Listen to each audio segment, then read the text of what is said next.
Gubernur Jawa Barat Deddy Mulyadi mendatangi Mapolres Purwakarta untuk mendesak polisi mengusut kasus Satpam Jatiluhur yang ditemukan tewas dengan tangan terborgol. Deddy meminta pengelola Danau Jatiluhur meningkatkan sistem keamanan di objek vital nasional Waduk Jatiluhur. Kedatangan Deddy Mulyadi ke Mapolres Purwakarta ini sekaligus mendorong polisi untuk bisa mengusut tuntas penyebab kematian Satpam di Waduk Jatiluhur sekaligus menciptakan rasa aman bagi masyarakat di wilayah Jawa Barat. Ia juga menyoroti sistem keamanan di objek vital Bendungan Jatiluhur yang minim akan kamera CCTV sehingga dikhawatirkan terjadi kerawanan keamanan hingga aksi terorisme. Deddy mendesak pihak BUMN PJT 2 sebagai pengelola Jatiluhur untuk mengevaluasi sistem keamanan. Saya bertemu dengan Pak Kasat Serse untuk menanyakan perkembangan dan selanjutnya juga kita meminta agar kasus ini segera terungkap pelaku yang melakukan pembunuhan terhadap korban karena ini menyangkut rasa amannya masyarakat di Jawa Barat. Polisi telah memeriksa 15 saksi dalam upaya mengungkap kasus Satpam tewas terborgol di Waduk Jatiluhur. Polisi masih belum menentukan tersangka dalam kasus ini, namun telah menemukan fakta baru, yakni korban punya masalah keuangan. Dari 15 saksi, mereka diantaranya adalah orang-orang terdekat korban hingga orang-orang yang berkomunikasi dengan korban. Untuk hasil otopsi dan ponsel korban, keduanya akan dianalisis tim penyidik. Terhadap 15 saksi untuk sementara, kemudian hasil otopsi turun hari ini nanti akan kami analisa oleh penyidik. Untuk terkait kita juga sudah melakukan hipotesa atau beberapa kemungkinan, sudah banyak kemungkinan yang kita kumpulkan itu untuk kami dalami lebih lanjut terkait dengan permasalahan yang ada di korban. Demikian. Sementara untuk yang di sosial media itu belum ada kita belum ada mengamankan dari pelaku yang ada di Waduk Jatiluhur. Itu sementara belum berita siap. Apa sebenarnya motif pelaku dan berapa lama waktu yang dimiliki polisi untuk dapat mengungkap pelaku dari tewasnya Satpam Waduk Jatiluhur dengan tangan terborgol? Kita akan membahasnya malam hari dengan kriminolog dari Universitas Budi Luhur, Luki Nurhadianto. Mas Luki, selamat malam. Selamat malam, Mbak Audrey. Mas Luki, ini kan polisi sudah memeriksa 15 saksi, tapi hingga kini belum ada penetapan tersangka. Menurut Mas Luki, kesulitan apa yang dihadapi polisi sehingga hingga kini belum ada penetapan tersangka?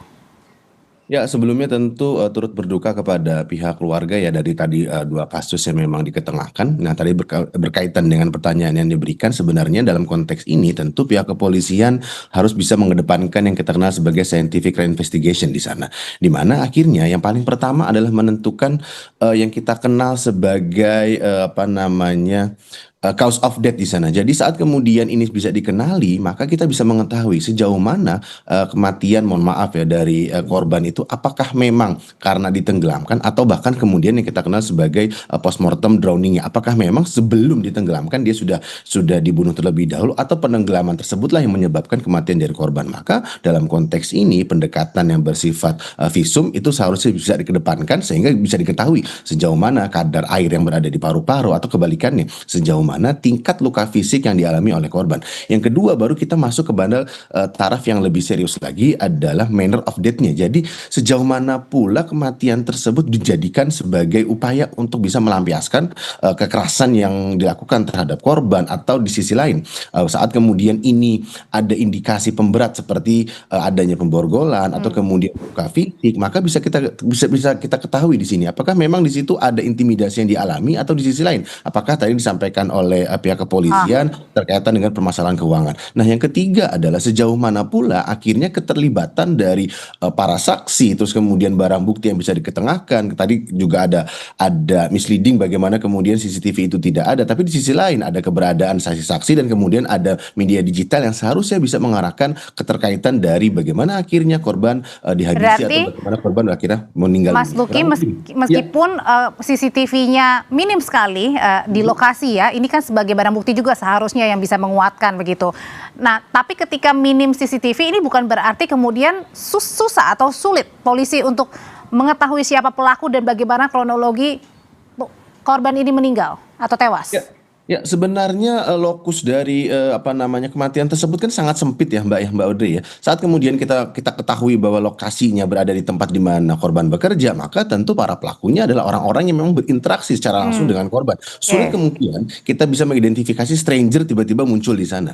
Yang kedua adalah dengan ketidakberadaan CCTV, tapi kita bisa memahami sejauh mana kronologisnya itu bisa terbangun. Apa yang sebelum dilakukan oleh korban, apa yang kemudian berinteraksi dengan korban, dan sejauh mana interaksi korban dengan lingkungan sekitar atau orang-orang yang terakhir berkomunikasi dengan korban. Nah, yang ketiga adalah dalam konteks ini pula stimulus-stimulus yang bersifat eksternal. Apakah memang ada keterkaitan orang-orang yang ada info saat kemudian dia melakukan peneguran, atau kemudian ada komunitas, atau kemudian ada orang-orang yang terindikasi melakukan kekerasan secara berani dalam konteks kolektif, itu bisa menghabisi nyawa dari korban tersebut. Maka keberadaan CCTV sebenarnya sesuatu hal yang menguatkan, tapi di sisi lain tanpa ada CCTV pun seharusnya konstruksi terhadap kematian tersebut bisa lebih mudah untuk didapatkan.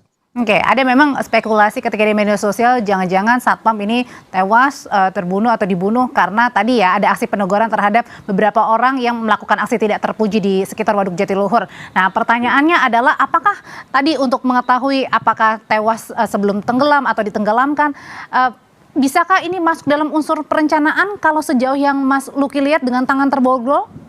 Nah, itu yang kemudian tadi menjadi penting ya berkaitan dengan cause of death dan manner of death-nya. Jadi saat kemudian kita bisa mengidentifikasi melalui pendekatan yang bersifat investigatif saintifik tersebut, maka seharusnya saat kemudian orang tersebut, mohon maaf, dalam kondisi diborgol terus kemudian dia ditenggelamkan, maka apakah memang ini ada upaya untuk membiarkan atau kemudian tidak memberikan upaya penyelamatan terhadap diri korban. Tapi di sisi lain pula keberadaan borgol tersebut menjadi salah satu yang penting. Apakah memang ada perlawanan di sana, ada luka-luka di pergelangan tangan korban, atau mohon maaf ya di seluruh badan korban, yang mengindikasikan memang para pelaku merencanakan untuk bisa melakukan kekerasan dan kemudian melakukan pembiaran saat kemudian korban meminta tolong saat ditenggelamkan. Nah, ini yang kemudian bisa menjadi unsur pemberat adanya intended di sana, adanya unsur niat, atau kemudian adanya unsur perencanaan, atau di sisi lain saya kemudian menjadi skeptis bahwa memang ini dilakukan secara reaksional atau kemudian secara spontan.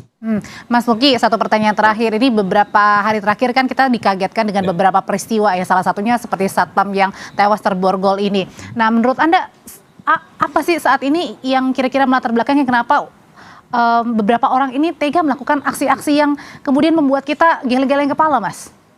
Ya, dalam konteks ini pula maka tentu ada satu yang perlu kita pahami ya, bahwa keadilan itu menjadi salah satu bentuk standar kolektif yang akhirnya melekat kepada masyarakat. Yang kedua adalah dalam afirmasi perilaku yang dilakukan oleh komunitas atau kemudian orang yang lebih besar lagi, maka standar kebenaran itu menjadi satu hal yang hakiki yang harus mereka dapatkan, sehingga mereka membiaskan apa yang seharusnya mereka kenal sebagai satu hal yang tidak boleh melakukan main hakim sendiri, tapi di sisi lain mereka melakukan eksploitasi kekerasan terhadap para pelaku yang dituduh atau kemudian belum sahih gitu ya, secara hukum bahwa mereka adalah pelaku dari kejahatan. Nah, yang ketiga adalah saat kemudian orang-orang tersebut berada dalam komunitas, maka atribusi mereka secara individu, atribusi mereka secara subjektif itu tergadaikan dan menjadikan mereka sebagai bagian dari komunitas tersebut, sehingga dalam konteks ini pula makin percaya diri begitu ya, Mas ya. Kekerasan, ya, rasa untuk dapat melakukan kekerasan itu terakhirnya menjadi salah satu hal yang bersifat kolektivitas yang menjadi lebih tinggi lagi. Kurang lebih demikian, Mbak Audrey. Oleh karena itu juga di sini polisi memang harus bertindak tegas ya, ketika ada yang salah memang harus kemudian ditindak secara tegas supaya masyarakat juga tidak main hakim sendiri atau berpikir yang tidak-tidak ya, Mas ya. Ya, betul, karena social burnout akhirnya menjadikan tindakan kekerasan itu dilakukan secara kolektif. Kurang lebih demikian. Baik, terima kasih kriminolog dari Universitas Budi Luhur, Luki Nurhadianto. Selamat malam, Mas Luki. Selamat malam, Mbak Audrey. Terima kasih.